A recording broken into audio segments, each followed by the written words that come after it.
Hi everyone, it's Sunday, October 17th, time for another HideNet Week in Review. I'm Vera Jordick. Last week was a rather mediocre one for the global hide market.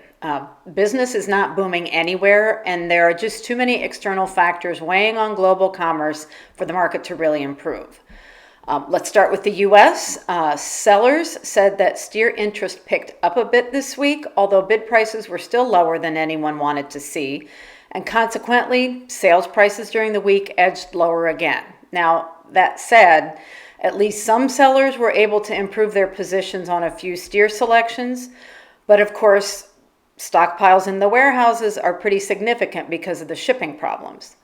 Taking a look at heavy Texas steers, they dropped to $36 for seasonal weights of 64-66 pounds.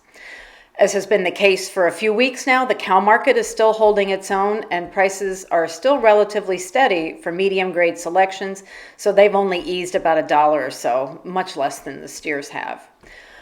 Turning to combined export sales for the week, the week ending October 7th, they were very poor at 324,100. And then after a big improvement last week, combined shipments were 25% lower this week at a dismal 475,200. Taking a look at slaughter for the week through Saturday, October 16th, it was down by 2% at 646,000. From Europe, editor Andrea Guolo reports that most are feeling bearish, and for some selections, he says the feeling is that the worst is yet to come. In the UK, British 36 Plus dropped by another 5 cents and is now selling at £1.15 to £1.20 sterling. Northern European sellers are keeping a close watch on what happens to Irish selections because they believe that those declines can hop over and affect the continent too.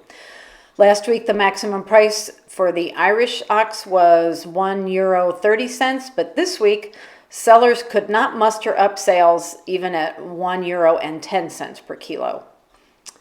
With regard to bulls, the outlook is worrisome with regard to production and orders being lower.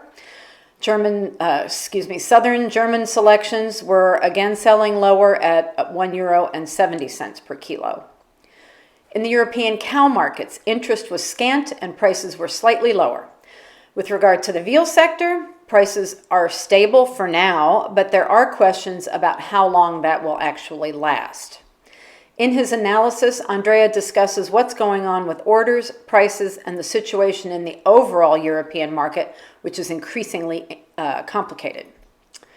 Turning to South America, editor Ronald Guiel reports that raw material prices were still soft and dropped just a modest 4 cents to sell at $4.02 in reals. 4 reals and 2 cents per kilo. After last week's decline, TR1 was unchanged at $1.10 per square foot. In Argentina, the declining trend for raw material prices continues, and in other South American countries, prices are either lower or under intense pressure to decline.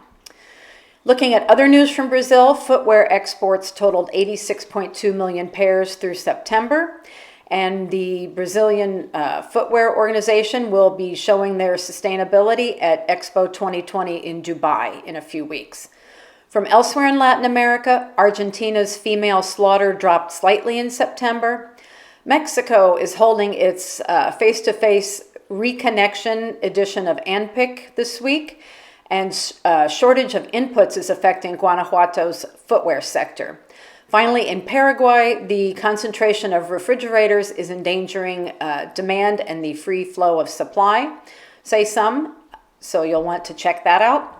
That's all we have for this week, and until next week, good night from HideNet.